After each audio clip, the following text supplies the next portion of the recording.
Ini rumah yang lagi digusur, titiknya sekarang. Nih, jadi lokasi itu nih, Iya. ini lokasi ini. Mereka ya pengajar eksekusi tiba-tiba kita kayak binatang gitu ya,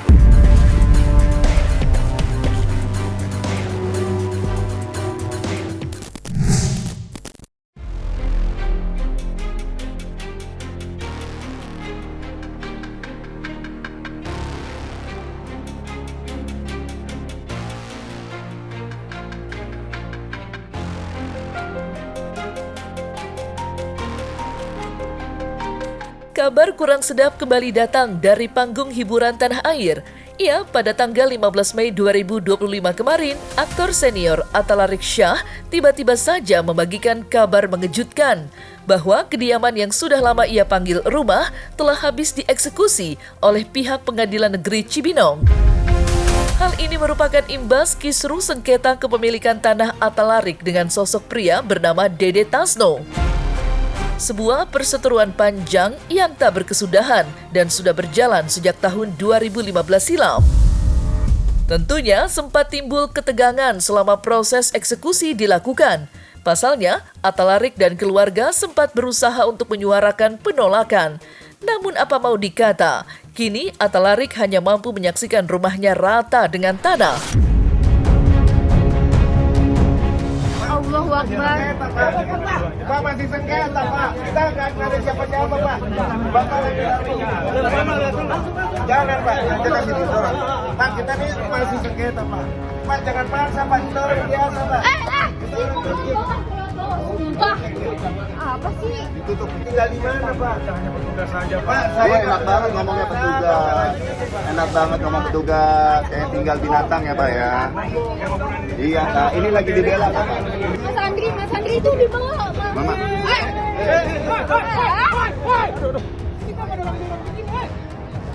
Pak, jangan gini Pak. Jangan gini Pak, caranya. Bapak jangan maksa Pak. Bapak jangan maksa. Pak, jangan gini Pak. Caranya mau ngapain sih? Mau ngapain sih? Jangan gini Pak, caranya. Assalamualaikum warahmatullahi wabarakatuh, teman-teman setanah air. Saya lagi dizolimi. Saya berjuang untuk mempertahankan tanah saya dari tahun 2015. Padahal tanah ini, wilayah ini dibeli dari tahun 2000. Singkat cerita, tidak ada pemberitaan ke saya. Dianggap kami ini binatang. Tidak ada surat untuk kita bisa sekarang dieksekusi. Sudah sampai ke genteng, segala macam. Ya, petugas ditanyain namanya satu-satu. Ada yang mau ngasih, bingung saya. Ya, teman-teman setanah air, siapa yang bisa bantu di tengah maraknya kasus korupsi gede-gedean. Saya yang orang kecil, cuma artis, dizolimi seperti ini. Ya, padahal belum ingkrah, mesti ada gugatan, lagi dirapiin. Saya bukan penipu, bukan penjahat, gampang nyari saya pada dasarnya. Tapi saya nggak dapat ruang untuk itu semua.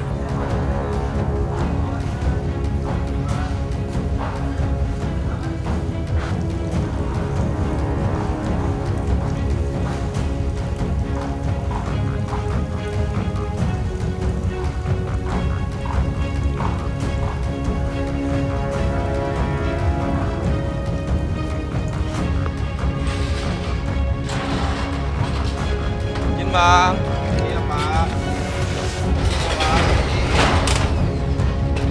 Izin Pak.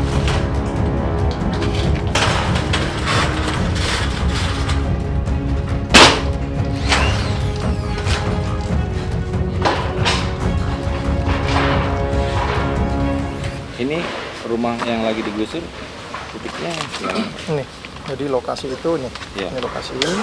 Iya. Ini rumah Atalarik nih, yang Iya. ini. Oh yang ini ya Rumah Pak. ini. Ya. Belakang juga ada rumah kecil. Oh iya. Oh. Nah, ini sampai ke belakang. Jadi Garisnya depan Pak sampai- Pak Tasno tuh yang garis ini, yang di garis ini. Iya. Iya. Garis miliknya Pak Tasno yang garis ini. Iya, jadi batas ini. Kemarin kenapa kok kekeh banget bertahan sampai habis satu rumah, terus membatas-batasin batas-batas tanah, karena ini tanah PT, suratnya banyak. Jadi kalau kalian lihat belengkang-belengkong batas-batasnya, ada yang sesuai, dan mereka nggak bergerak berdasarkan ya udah saya terima pasrah deh berdasarkan ukuran yang mereka punya lah, ibarat kata gitu. Hancur benar hati Atala Riksha saat ini. Dengan tubuh yang lesu, ia dipaksa menatap barang-barang serta perabot rumahnya dikeluarkan berserakan. Bahkan, atap rumah Atalarik pun dibongkar satu persatu. Sebelum akhirnya tanah sekitar rumahnya dipasangi pagar besi. Dan mirisnya lagi, Atalarik mengaku bila proses eksekusi ini datang secara tiba-tiba tanpa pemberitahuan apa-apa. Ia dipaksa mengangkat kaki begitu saja. Sampai-sampai ia merasa tidak diperlakukan layaknya manusia. Akan tetapi ungkapan itu dibantah tegas oleh pihak penggugat. Mereka ya mengajar eksekusi tiba-tiba kita kayak binatang gitu ya, keluarga kayak binatang, maksudnya tiba-tiba enak ada surat mohon maaf mau nggak mau angkat kaki minggu depan jam sekian akan eksekusi, itu nggak ada. Jadi segi kemanusiaannya sama sekali nggak ada. Kalau terkait pemberitahuan ke Pak Atalarik, udah kita beritahukan melalui pengadilan sekitar 1 minggu yang lalu. Namun dari pihak Pak Atalarik menolak menerima surat pemberitahuan tersebut. Sudah ada pemberitahuan secara resmi, kita beritahukan melalui pengadilan, baik secara personal juga kita sudah hubungin lawyernya, pengacaranya. Eksekusi sebelumnya itu sudah mengirimkan surat pemberitahuan menurut mereka, tetapi pada faktanya klien saya ini sama sekali belum pernah menerima surat pemberitahuan adanya eksekusi yang hari ini dilakukan. Nah, ya sangat kaget dan menyayangkan juga sih dari pihak Pengadilan Negeri Cibinong, ya kan, kenapa kok posisinya ada mau melakukan sesuatu tapi tidak ada pemberitahuan yang diterima langsung oleh klien saya ini. Ketika sudah ada eksekusi real yang dilakukan oleh pengadilan negeri, itu namanya sudah inkrah, karena pengadilan negeri tidak akan mengeksekusi kalau belum inkrah, begitu. Jadi sudah inkrah nih, sudah final dan berkekuatan hukum tetap. Entah di pengadilan negeri inkrahnya, entah di pengadilan tinggi, entah di kasasi inkrah. Ya, ketika ada eksekusi real itu berarti sudah inkrah, sudah final. Gitu. Mungkin Bang siapa namanya? Atalarik ini belum ngerti kali gitu. Jadi kalau kemudian ada eksekusi tapi belum inkrah, ini yang salah pengadilan, kesalahan fatal. Tapi pengadilan biasanya nggak bikin kesalahan seperti itu. Jadi kemungkinan besar memang sudah inkrah, sudah final dan sudah berkekuatan hukum tetap sehingga sudah dieksekusi. Gitu.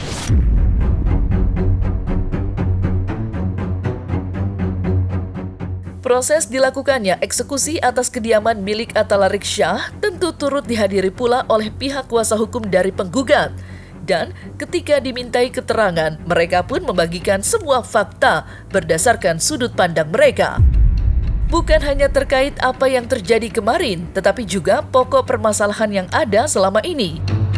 Di mana mereka menjelaskan bahwa pada dasarnya tanah itu memang kepemilikan sang klien dan surat yang ada di tangan Atalarik Syah sudah dinyatakan palsu secara resmi. Lantas seperti apa pengakuan lengkap mereka? Ya sebenarnya kan kaitan dengan eksekusi ini kan sudah lama kita ajukan di pengadilan gitu kan, sampai putusan terakhir peninjauan kembali terkait eksekusi tanah ini juga kita sudah dapat putusan yang sudah inkrah, yang berkekuatan hukum tetap. Jadi kita punya hak secara hukum, kita punya legal standing untuk melakukan eksekusi. Intinya gitu, kita mohonkan ke pengadilan. Saya mengurus surat dari tahun 2000, dari pembelian pelanjaan tahun 2000. Ngurus surat, ada yang jadi sertifikat, ada yang belum jadi sertifikat, masih AJB. Sampai 2002 itu semua surat-surat udah ada, udah yang sertifikat sama AJB. Ya udah pecah ya, karena saya terus saya mau urus lagi udah nggak bisa. Gitu. Jadi ada surat yang hilang, namanya pelepasan hak itu hilang katanya. Sudah lama perkara ini, jadi dulu memang alibi dari pihak Atalarik bahwa dia sudah beli tanah ini, tapi ternyata AJB-nya palsu. Kita sudah lakukan itu di gugatan, kita buktikan di pengadilan, ternyata terbukti dan AJB-nya dibatalkan oleh pengadilan. Tanah Atalarik Syah yang sudah jadi sertifikat itu sah dan tercatat di BPN. Nah, kita lebih dalam lagi nih mengenai dokumen-dokumen kenapa sertifikat itu bisa terbit gitu kan. Nah, di dalam salah satu sertifikatnya itu yang nomor 4475 itu jelas tuh di gambar ukurnya ada batas tetangga namanya Atalarik Syah. Nah, artinya ketika BPN itu membuat sertifikat berarti ada dokumen pendukungnya. Tidak mungkin BPN membuat sertifikat tanpa ada dokumen yang mendukung itu. Menggali lebih dalam soal asal-usul tanah tersebut, pihak kuasa hukum pihak penggugat menjelaskan bahwa mulanya tanah ini merupakan kepemilikan sebuah perusahaan, di mana nama Dede Tasno tertulis sebagai salah satu ahli waris. Namun entah bagaimana lahir sertifikat ganda yang kini jatuh di tangan Atalarik Syah. Lantas, seperti apakah Deolipa Yumarang menanggapi kasus ini dari kacamata seorang advokat? Serta bagaimanakah pula penjelasan kedua belah pihak? Ya, oke, untuk dicermatin ini tanah PT, ya PT Sapta. Saya beli ada terdiri beberapa surat. Kalau dari klien kami kan memang pemilik, karena dulu tanah ini milik perusahaan. Jadi klien kami itu termasuk dalam salah satu ahli waris di perusahaan. Ya, punya hak secara hukum juga dong untuk menguasai haknya, gitu. Intinya sih gitu. Cibinong, Citayam, Bojonggede itu dulu banyak sekali sertifikat ganda.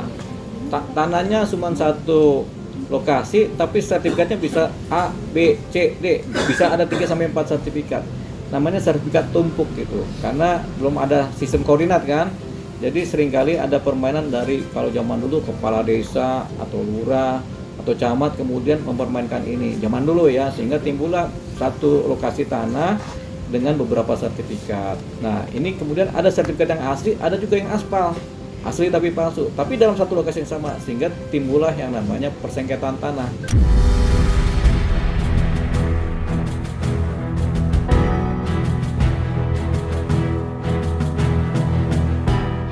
Pelik betul perkara sengketa tanah yang kini menyeret Atalarik Syah. Dan mirisnya lagi, usai menghabiskan 10 tahun dalam perjuangan, Atalarik masih dipaksa menelan pil pahit kekalahan di pengadilan.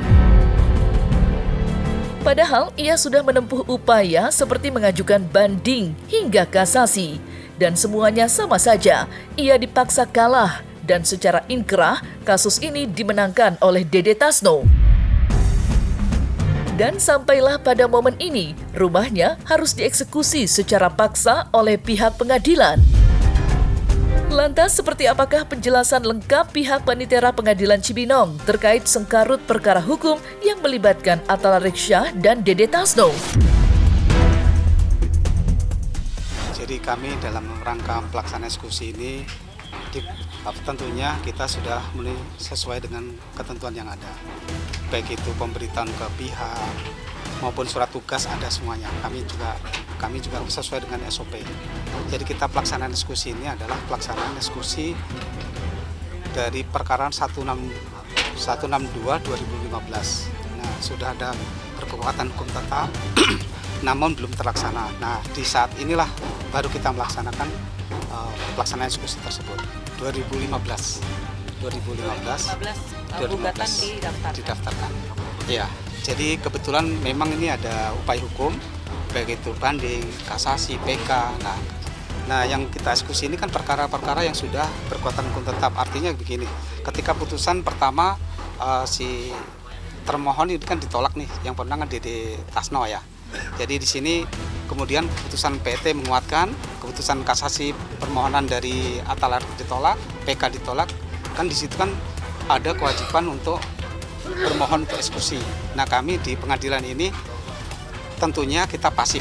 Nah, begitu ketentuan pemohon mengajukan permohonan eksekusi, mau nggak mau kan harus kita tindak lanjutin untuk kepastian hukum sebagai menjalankan marwah daripada pengadilan itu.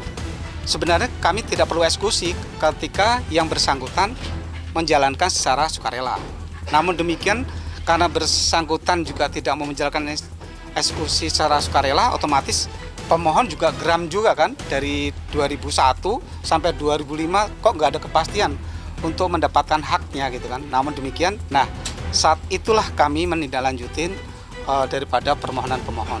untuk pelaksanaan eksekusi. Sebenarnya tahapan-tahapan itu sudah kami lakukan peneguran amaning, terus kemudian pas konstatering sebenarnya sudah tahu juga.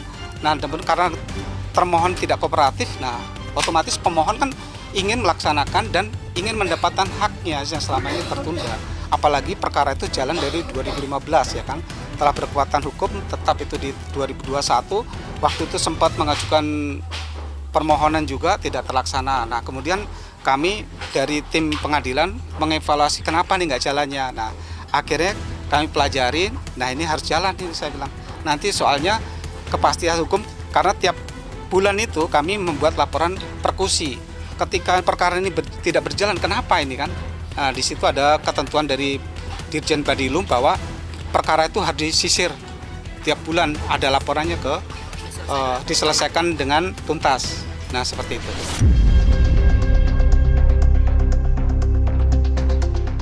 Terlepas dari hal itu, Atalarik rupanya tidak diam saja menyaksikan rumahnya diratakan dengan tanah. Buktinya, mereka telah membuat gugatan baru terhadap Dede Tasno dengan harapan eksekusi ini dapat ditunda. Namun apa mau dikata, semuanya harus berakhir sia-sia.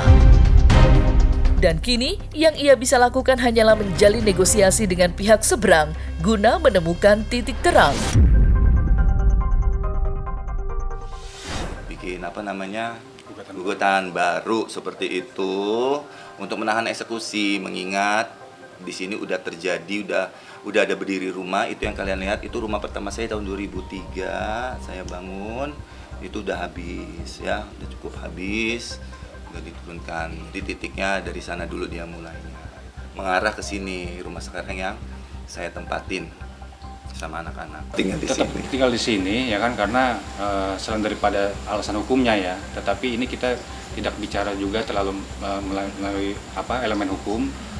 Di satu sisi ada tadi masalah negosiasi, makanya negosiasi ini sangat terbuka.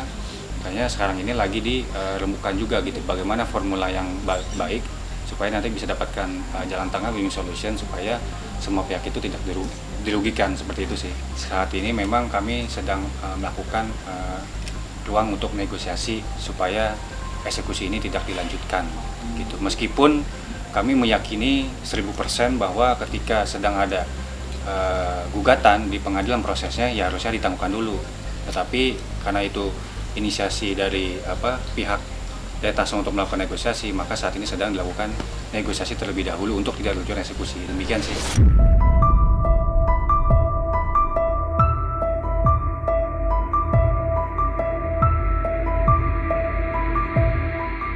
Nah, selesai sudah Cumi Lovers? Saksikan terus Cumi Camp In Depth, kabar lengkap, mendalam, dan akurat dari narasumber terpercaya. Dan jangan lupa untuk like, subscribe, dan juga share channel YouTube Cumi Cumi.